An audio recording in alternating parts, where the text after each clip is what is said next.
In today's video, I'm going to show you how you can downgrade your current plan on Netflix. So if for any reason you are wanting to downgrade your plan on Netflix, this is a simple thing to do. So the first thing you will need to do is head over to your Netflix app. Once you open up Netflix, you will need to select the profile, or it doesn't really matter which profile you select right here. And then once you do that, you can click on the profile picture in the top right hand corner of your screen. Once you click that, you will now need to select the account tab, which is right there near the bottom. Once you select that, what it will do is it will redirect you over to your browser, and all you simply need to do from here is scroll down until you see cancel membership.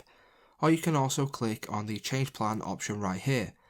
But what you can see, if you go to cancel membership, and if you scroll right down to the bottom, it will give you the option to downgrade your plan in order to stay subscribed to Netflix.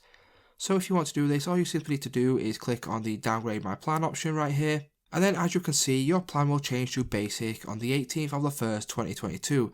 So that's how easy it is to go ahead and downgrade your plan on Netflix, guys. If this video did help you out, please leave a like on today's video, and I'll see you in the next one.